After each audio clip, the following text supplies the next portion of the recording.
اما بعد فاعوذ باللہ من الشیطان الرجیم بسم اللہ الرحمن الرحیم قال اللہ سبحانہ وتعالی یا ایہا الناس کلوا مما فی الارض حلالا طیبا ولا تتبعوا خطوات الشیطان انہ لکم عدو مبین۔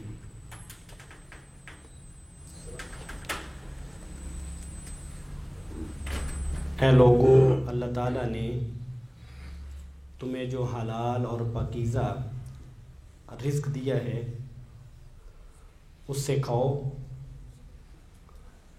اور شیطان کی پیروی نہ کرو، بے شک وہ تمہارا کھلا دشمن ہے۔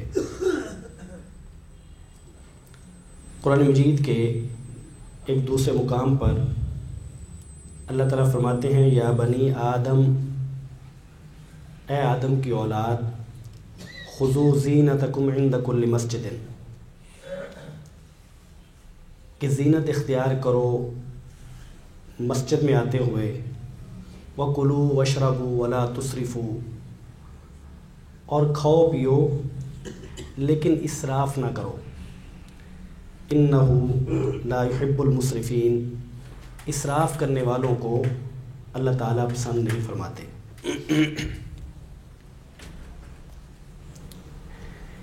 ایک مومن اور مسلمان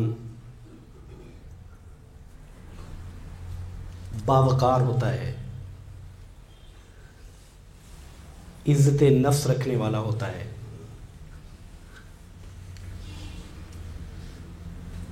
اور مومن اور مسلم ہمیشہ اپنے مقصد کو ترجیح اور فوقیت دینے والا ہوتا ہے۔ یہی اسلام کا خلاصہ ہے، یہی اسلام کا پیغام ہے، یہی اسلام کا میسج ہے کہ یہ دنیا، یہ زندگی، یہ جتنی بھی ہے،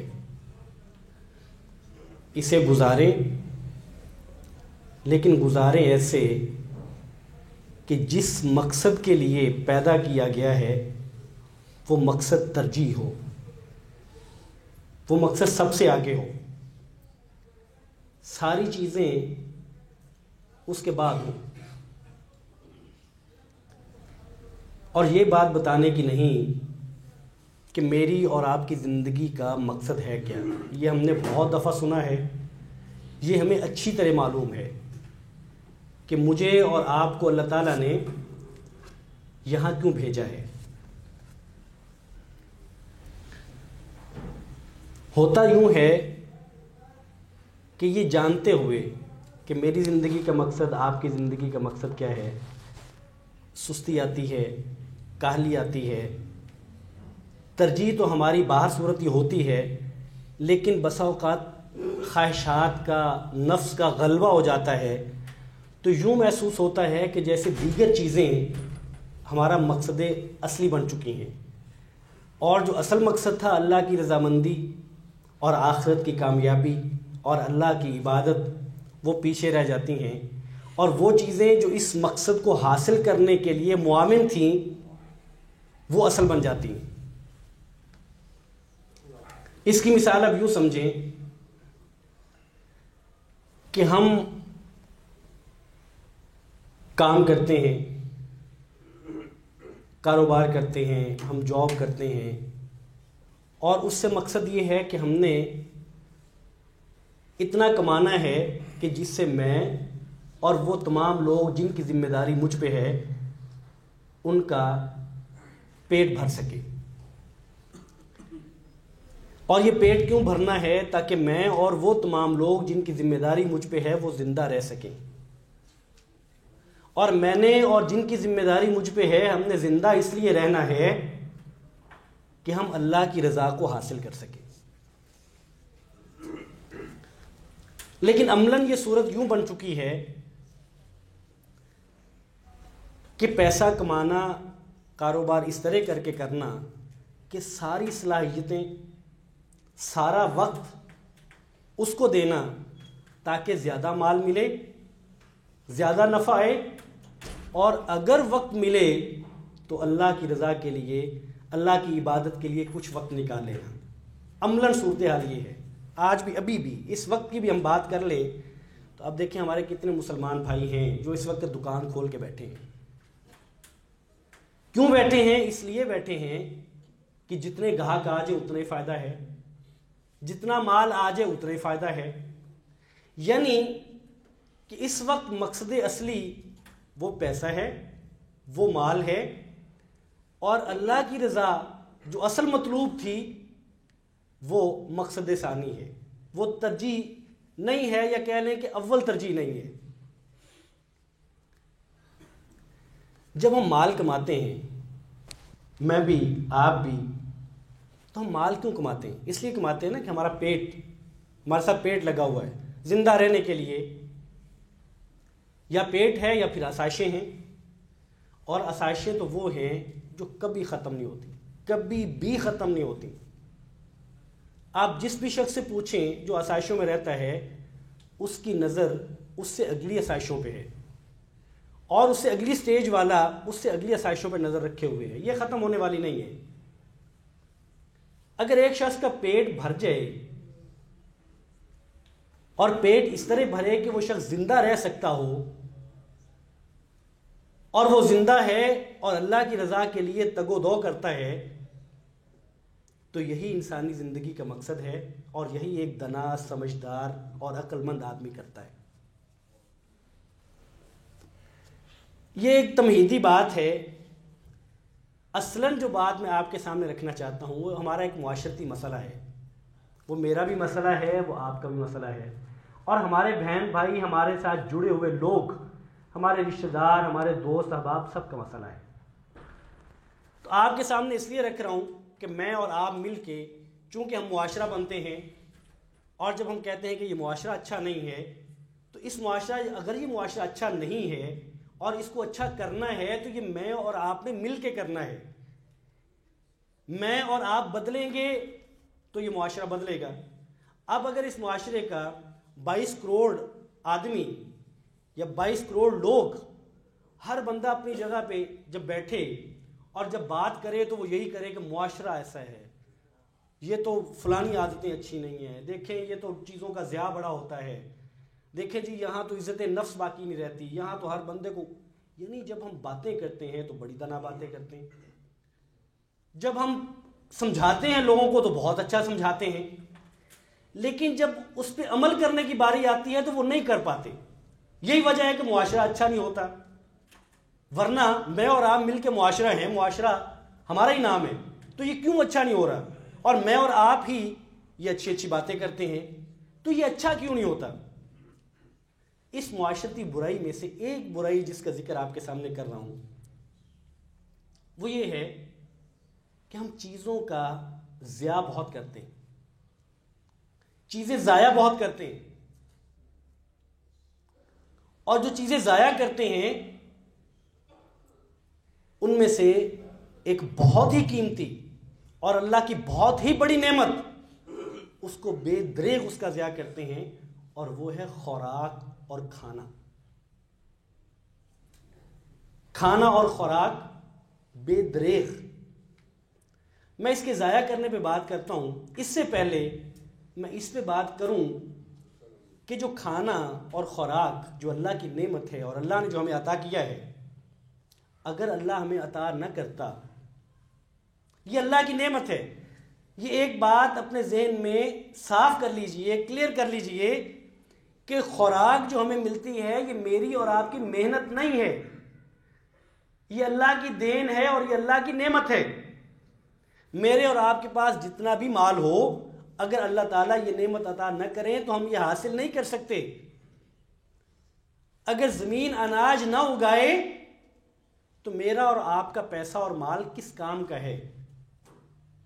خریدیں گے تب جب زمین اناج دے گی، جب درخت پھل دیں گے تب خریدیں گے نا. تو سب سے پہلی بات یہ ہے کہ یہ اناج اور یہ خوراک اللہ کی نعمت ہے. اور اس بات کو شاید ہم اس طرح زیادہ اچھے طریقے سے سمجھ سکیں کہ جیسے آپ صلی اللہ علیہ وسلم فرماتے ہیں کہ جو بھی بیماری اللہ تعالیٰ نے نازل کی ہے اس کی دعا بھی نازل کی ہے. جو بیماری اللہ کی طرف سے ہے اس کی دعا بھی اللہ کی طرف سے. اب جب دوا موجود ہے تو یہ کرونا جو پچھلے کچھ مہینوں سے جس نے دنیا میں لاکھوں ہلاکتیں کر دیں، یہ کرونا اس کے علاج میں اور اس کی دوا میں تاخیر ہوئی ہے. تاخیر اب آ چکی، تاخیر ہوئی ہے. پیسے والے موجود تھے، پیسہ موجود تھا، اور اس کی دوا موجود نہیں تھی. دوا موجود نہ ہونے کی وجہ سے جبکہ پیسہ موجود تھا لوگوں کی موت ہو گئی. اسی طرح آج اناج موجود ہے، اس لیے ہمیں اس بات کا احساس نہیں ہوتا. یہ احساس تو ہمارے ختم ہو چکا کہ اناج نہیں بھی ہو سکتا. یہ احساس ہی ہمیں نہیں ہے. اس کی وجہ یہ ہے کہ ہمارے ہاں اناج ہے اتنا زیادہ الحمدللہ، اور خاص طور پہ پاکستان ان ممالک میں ہے جو سرپلس ہیں، جبکہ افریقی ممالک ایسے ہیں جہاں اناج نہیں ہے. اور آپ نے کبھی تصویریں دیکھی ہوں تو بچے ہڈیاں بنے ہوئے ہیں، خوراک نہیں ہے. تو ہمارے ہاں چونکہ یہ تاثر بھی نہیں ہے تو اس لیے ہم سمجھتے ہیں کہ مال اناج کا ہونا یا نہ ہونا میرے مال کے ہونے یا نہ ہونے سے ہے. اور جب اس کو ہم یوں سمجھتے ہیں کہ اناج کا ہونا یا نہ ہونا مال کے ہونے یا نہ ہونے سے ہے، تو پھر میں یہ سمجھتا ہوں کہ جو اناج میں نے خرید لیا ہے، جو خوراک میں نے پیسے دے کے خرید لی ہے، وہ میری ہے. اس کو جیسے مرضی اڑاؤں، مجھے کون پوچھنے والا ہے؟ کون پابندی لگانے والا ہے کہ اس کو میں کھاتا ہوں، اس کو میں ضائع کرتا ہوں، اس کو میں پھینکتا ہوں؟ میری مرضی ہے، جیسے مرضی کروں. اور پھر جب میں کھاتا ہوں تو میں جتنا مرضی کھاؤں، مجھے کون منع کرے؟ میں نے اس کے پیسے دیے، میں اس اناج اور اس خوراک کا مالک ہوں، تو میں جتنا مرضی کھاؤں. تو ایک مومن اور ایک مسلمان کتنا کھاتا ہے؟ آپ صلی اللہ علیہ وسلم فرماتے ہیں، فرمایا یأکل المسلم فی معن واحد والکافر یأکل فی سبعۃ امعاء. ایک مسلمان ایک آنت سے کھاتا ہے، آنت، ایک آنت، اور اس کے مقابلے میں کافر 7 آنتوں سے کھاتا ہے. تو اب جب ایک مسلمان ہو اور وہ ایک آنت سے کھاتا ہو اور ایک کافر، تو اس کا یہ تناسب جو بنتا ہے، آج اب دیکھ لیں کہ کیا ایک کافر کا اور ایک مسلمان کا کھانے کا تناسب یہی ہے؟ یعنی ہم کیا ایک کافر یا ایک غیر مسلم ایک مسلمان سے 7 گنا زیادہ کھاتا ہے؟ 7 آنتوں سے کھاتا ہے. ایک مسلمان کیا آج ایک آنت سے ہی کھاتا ہے؟ میں اور آپ جب ہمیں کسی دعوت پر بلایا جاتا ہے، جب ہمیں کسی ولیمے پہ بلایا جاتا ہے، جب ہم کسی شادی میں جاتے ہیں، تو ذرا غور کریے، میں اور آپ ایک آنت سے کھاتے ہیں، ایک آنت سے. کھانا اور جی بھر کے کھانا اور اپنے آپ سے زیادہ ہو کے کھانا، کیا یہ مسلمان کا مقصد ہے؟ توندیں نکلی ہونا اور پیٹ اپنے آپ سے بڑے ہونا، کیا یہ ایک مسلمان اور ایک مومن کی شان ہے؟ جب شادی پہ جائے ایک مومن اور ایک مسلمان، تو ساری چیزیں بھلا کے اس کی پوری توجہ اور اس کی پوری نظر اس بات پہ ہو کہ آج کھانے میں کیا پکا ہے، اور جب کھانا اس کا آغاز ہوگا تو سب سے پہلے میں پہنچوں گا کہ کوئی دوسرا پہنچے گا، میں کتنا حاصل کر سکوں گا. کیا یہ ایک مومن کی شان ہے؟ کیا یہ ایک باوقار آدمی ایسے کرتا ہے؟ اور انسان کھا کتنا سکتا ہے، کتنا کھا سکتا ہے؟ ہم روز اس کی مثالیں دیکھتے ہیں. دعوتوں پہ انسان کے اندر کی بے صبری ہے، ورنہ کتنا کھا سکتا ہے؟ میں بھی دیکھتا ہوں، آپ بھی دیکھتے ہیں، ہم شادی پہ جاتے ہیں، کھانا کھانے کا آغاز ہونے لگتا ہے تو جھپٹتے ہیں، ہم سب جھپٹتے ہیں کھانے پر، اور ہم اشرف المخلوقات ہیں۔ دعویٰ ہمارا یہ ہے کہ کل کائنات میں سے سب سے عقل مند اور دانا ہم ہیں، اور ہم جھپٹتے ہیں۔ اور مجھے یہ بتائیے، جب کھانے میں اگر 200 لوگ موجود ہیں اور 150 جھپٹتے ہیں، جو 50 نہیں جھپٹتے، مجھے یہ بتائیے آپ کا مشاہدہ، آپ کا تجربہ کیا یہ کہتا ہے کہ وہ 50 لوگ بھوکے گھر آتے ہیں؟ یہ کہتا ہے؟ کیا کبھی ہم نے دیکھا کہ جو نہیں جھپٹے، جو بڑے وقار کے ساتھ اور بڑے صبر کے ساتھ جا کے کھانا لیتے ہیں، کیا وہ بھوکے آتے ہیں؟ کیا ایسا ہو جاتا ہے کہ وہ کھانا ختم ہو جاتا ہے؟ کھانا ختم نہیں ہوتا۔ کھانا اس لیے بھی ختم نہیں ہوتا کہ جو میزبان ہے وہ بھی کبھی مہمان تھا، جو میزبان ہے وہ بھی کبھی مہمان تھا، اور اس کو معلوم ہے کہ میرے مہمان کون ہیں، اور وہ کہتا ہے کہ کھانا بڑھ جانا اچھا ہوتا ہے، کم ہونا اچھا نہیں ہے۔ یہ اصول ہے، یہ ضابطہ ہے، اس لیے کھانا کم ہونے کی تو بات نہیں ہے۔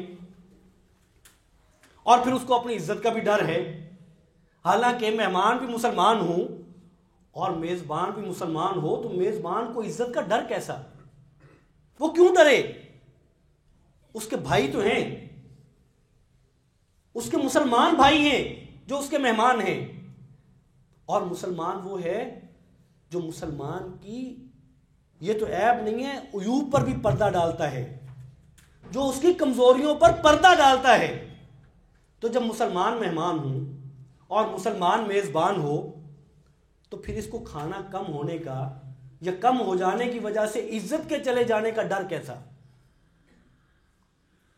تو کھانا کم نہیں ہوتا، کھانا ٹھیک ہوتا ہے، ہوتی بے صبری ہے، اور اس بے صبری کی بنیاد یہ ہے کہ میں زیادہ کھا لوں، زیادہ کھا لوں۔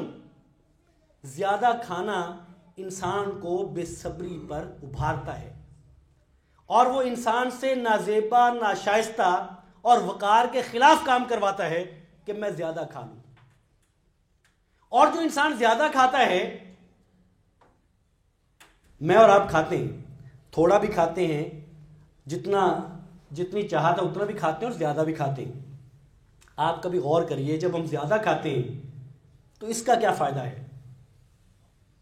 یعنی سوائے اس کے کہ یہ جو زبان ہے، اور جب دھانے سے کھانا نیچے حلق میں اتر جاتا ہے، حلق سے جو ہی نیچے اترتا ہے تو اس کا ذائقہ شائقہ سب برابر ہے،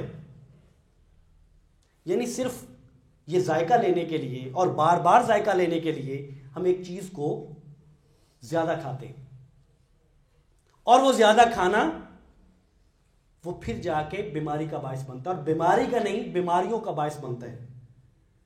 سب کچھ برداشت کر لیتے ہیں، بیماریاں بھی برداشت کر لیتے ہیں، عزت نفس پر کمپرومائز بھی کر لیتے ہیں، لوگوں کے ہاں برا بھی بن جاتے ہیں، اور وہ جو اشرف المخلوقات کی جو ایک سند اور امتیاز ہے اس سے بھی نیچے گر جاتے ہیں، صرف اس لیے کہ اس زبان کو زیادہ سے زیادہ چسکا ملنا چاہیے، ٹیسٹ آنا چاہیے، اس کو لذت ملنی چاہیے۔ اور آپ صلی اللہ علیہ وسلم فرماتے ہیں کہ آدمی کا بھرا ہوا پیٹ، کسی آدمی کا بھرا ہوا پیٹ اس شخص کے مقابلے میں جو چند لقمے لیتا ہے بہت برا ہے۔ پیٹ کو بھر لینے والا ایک طرف وہ شخص ہے جو پیٹ کو بھر لیتا ہے، اور ایک طرف وہ شخص ہے جو چند لقمے لیتا ہے۔ تو آپ صلی اللہ علیہ وسلم فرماتے ہیں کہ پیٹ بھر لینے والا اس کے مقابلے میں بہت برا ہے۔ کیوں؟ فرمایا جو چند لقمے لینے والا ہے وہ تو اس لیے لیتا ہے کہ اس کی کمر سیدھی رہے، اس کی قوت بحال رہے، اور کھانے کا اتنا ہی مقصد ہے کہ میری کمر سیدھی رہے اور میری طاقت اتنی طاقت کہ میں کام کر سکوں، میں چل پھر سکوں اور میں زندہ رہ سکوں، اتنے لقمے، اتنی ہی طاقت چاہیے، اتنا ہی کھانا چاہیے. فرمایا کہ جو اتنا لیتا ہے کہ اس کی کمر سیدھی رہے اور اس کی قوت بحال رہے، اس کے مقابلے میں وہ شخص جو پیٹ بھر لیتا ہے وہ بہت برا ہے. اور فرمایا کہ اگر پیٹ بھرنا ہے تو اس کا بھی علامہ البانی نے اس حدیث کو صحیح کہا. فرمایا اگر پیٹ بھرنا ہے تو بھی اس کے 3 حصے کریے. ایک حصہ خوراک کے لیے، ایک حصہ پانی کے لیے، اور ایک حصہ سانس لینے کے لیے. اب سانس لینا بھی تو میری اور آپ کی ضرورت ہے نا. اور اگر کھانا اس طرح کھا لیں کہ سانس بھی نہ آئے تو یہ کسی کا تو کوئی نقصان نہیں ہوا، کوئی نقصان نہیں ہے. یعنی جس کا نقصان کرنا چاہتے تھے اس کا کیا نقصان ہوا؟ وہ تو کھانا بنا کے بیٹھا تھا، اس کو تو پتا تھا کہ مہمان آپ ہیں، اس نے تو اتنا ہی بنایا تھا، اس کا کیا نقصان ہے؟ نقصان تو اپنا ہے.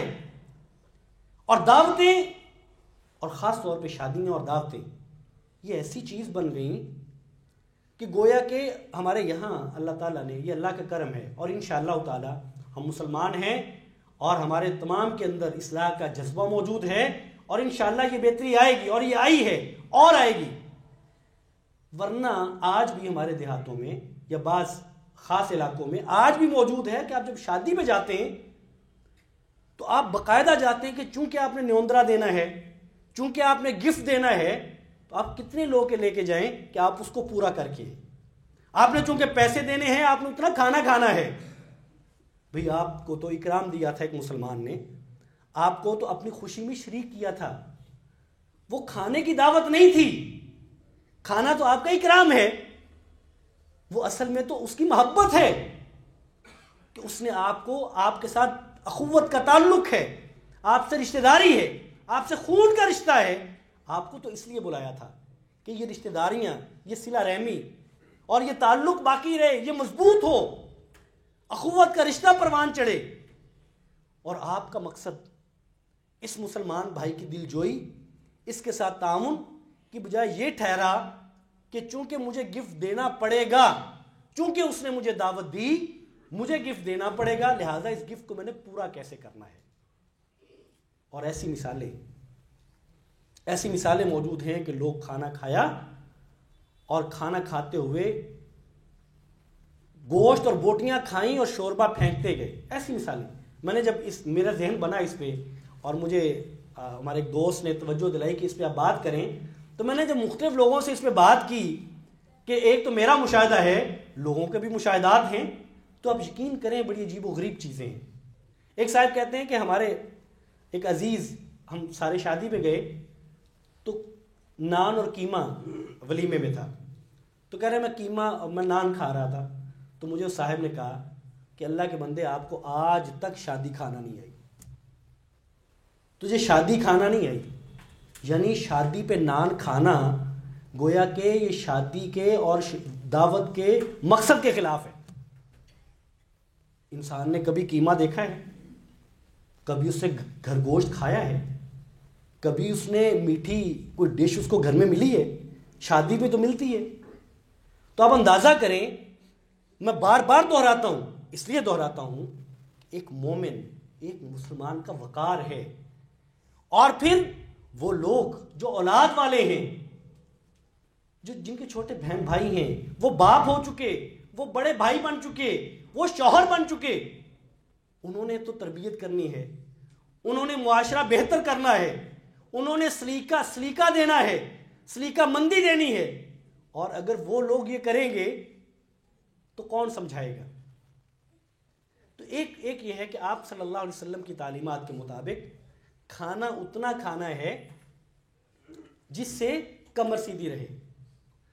اور ہمارے ہاں جب کھانا کھایا جاتا ہے اور اتنا کھا لیا جاتا ہے کہ معدہ بھی برداشت نہیں کرتا تو ڈکار آتے ہیں، اور مسلمان اور مومن کیا کہتا ہے؟ الحمدللہ. کیا کہتا ہے؟ الحمدللہ. بعض علماء کے ہاں یہ کہہ لینا چاہیے، یہ اگرچہ یہ سنت نہیں ہے، یہ سنت نہیں ہے کہ ڈکار آئے تو آپ کہیں الحمدللہ. اس سے کہ ڈکار آتا کب ہے؟ جب آپ سیر ہو کے کھا لیتے ہیں، جب پیٹ بھر کے کھا لیتے ہیں تو جو ہوا خارج ہوتی ہے پیٹ سے منہ کے ذریعے ڈکار ہے۔ آپ صلی اللہ ابن عمر رضی اللہ تعالیٰ عنہ فرماتے ہیں کہ آپ صلی اللہ علیہ وسلم کے پاس ایک آدمی موجود تھا تو اسے ڈکار لیا، تو آپ صلی اللہ علیہ وسلم نے فرمایا کہ اپنے ڈکار کو ہم سے دور رکھو، اس لیے کہ پیٹ بھر کے کھانے والا قیامت کے دن زیادہ عرصہ بھوکا رہے گا۔ اس بات کو پسند نہیں فرمایا، اور ہم کھاتے ہیں اور ہم کہتے ہیں الحمدللہ۔ بعض علماء نے اگرچہ اس کو جائز کہا اس نقطہ نظر سے کہ اس نے اس لیے الحمدللہ کہہ دیا کہ ایک اللہ کی نعمت اس کو ملی اور اس کا پیٹ بھرا اور اس نے اس پہ الحمدللہ کہہ دیا، تو کہتے ہیں حرج کوئی نہیں، لیکن یہ سنت نہیں ہے، یہ کوئی پسندیدہ چیز نہیں ہے، یہ آداب کے خلاف ہے کہ آپ محفل میں آپ مجلس میں ڈکار لیں، اور بعض تو بہت برا اور بہت بڑا ڈکار لیتے ہیں اور پھر آپ کہیں الحمدللہ۔ آپ یہ بتانا چاہیں کہ میں بہت کھاتا پیتا آدمی ہوں؟ یہ ہے کہ پیٹ آپ کتنا بھر سکتے ہیں۔ اور اس سے اگلی بات، ضائع کرنے والی بات، اس وقت جو لوگوں کے اندازے ہیں، جو فوڈ سے متعلقہ لوگ ہیں اور جو اندازے اپنے سامنے رکھتے ہیں، ظاہر ہے کہ وہ 100% درست نہیں ہوتا، ان کے نزدیک ایک سال میں 1.3 بلین ٹن خوراک ہم ضائع کرتے ہیں۔ 1.3 ارب ٹن خوراک ایک سال میں دنیا میں ضائع ہوتی ہے، اور یہ پوری خوراک کا 1/3 ہے۔ جتنی خوراک انسانوں کو 8 یا 9 ارب جتنی بھی آبادی ہے اس وقت دنیا کی، ان کو جتنی خوراک چاہیے جو ان کے لیے کافی ہو جائے، اس کا 1/3 یہ ہے جو ہم ضائع کر دیتے ہیں۔ اور انہی لوگوں کے اندازوں کے مطابق جس ملک میں سب سے زیادہ خوراک ضائع ہوتی ہے وہ ایک اسلامی ملک ہے، عربوں کا ایک اسلامی ملک ہے۔ تو مسلمان ہوں اور اللہ کی نعمتوں کی ناقدری اور وہ اس طرح کر کے اللہ کی نعمتوں کو ضائع کریں۔ آپ صلی اللہ علیہ وسلم تو فرماتے ہیں اگر کھانا کھاتے ہوئے لقمہ زمین پر گر جائے تو فرمایا اس لقمے کو اٹھائیے، اسے صاف کریے اور کھا لیجئے۔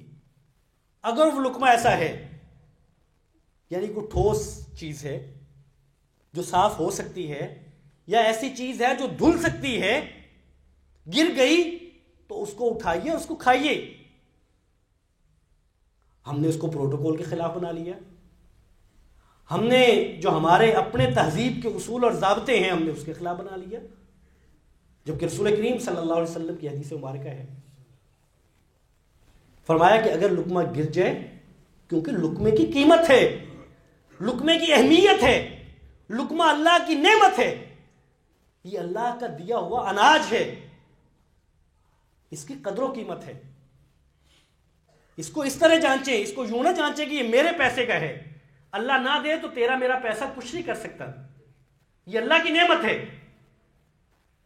اور جب ہم اس اناج کو، اس خوراک کو ضائع کرتے ہیں، ہم ہوٹل پہ بیٹھے، ہم 2 لوگ تھے، ہم نے بہت کھانا منگوا لیا تاکہ مہمان کو لگے کہ میزبان بڑا سخی ہے، میزبان بہت مالدار ہے، میزبان کو بڑا کھانا کھلانا آتا ہے، وہاں ہم زیادہ کھانا لیتے ہیں اور چھوڑ کے آ جاتے ہیں، یہ بھی پروٹوکول ہے۔ اور پھر ہمارے ہاں رہی صحیح کسر بوفے نے نکال دی، وہاں ہم نے چونکہ پیسے دیے ہوتے ہیں اور ایک خاص دورانیے تک ہم نے رہنا ہوتا ہے، تو ہم اتنا بھرتے ہیں جو بعد میں نہیں کھایا جاتا، ضائع کر دیتے ہیں، اور یہ ہم سمجھتے ہیں کہ ہم نے اپنے پیسے پورے کر لیے، اس دکاندار کو تو فائدہ نہیں ہوا نا، ہم کیوں اتنے زیادہ پیسے دے کے اتنا تھوڑا کھا کے آئیں، بھوکے رہ کے جاتے ہیں۔ تو جب ہم خوراک ضائع کرتے ہیں تو وہ خوراک ضائع نہیں کرتے، وہ اصل میں ناقدری کس چیز کی کرتے ہیں؟ وہ ناقدری ہم زمین کی کرتے ہیں، اس میں توانائی ضائع ہوتی ہے، جس پہ وہ کھانا بنتا ہے، اس پہ وہ محنت اور جو صلاحیتیں لگی ہیں وہ ضائع ہوتی ہیں، اس پہ وہ اناج کا ہم تک پہنچنا، جو ذرائع آمد و رفت ہیں، جو اس پہ خرچہ اٹھا ہے وہ ضائع ہوتا ہے، صرف وہ ایک لقمہ ضائع نہیں ہوتا، وہ اناج ضائع نہیں ہوتا۔ اور پھر اس وقت جو اناج پیدا ہوتا ہے دنیا بھر میں وہ جتنی آبادی ہے اس سے زائد ہے، لیکن اس کو ضائع کر دینے کی وجہ سے اور اس کی مناسب تقسیم نہ ہونے کی وجہ سے بہت سارے علاقے ایسے ہیں جیسے افریقی ممالک ہیں اور پاکستان میں بھی یہ تھر کے علاقے، اندرون سندھ کے بعض علاقے، وہاں ایسا ہے کہ کھانا پوری خوراک نہیں پہنچتی بچوں کے لیے.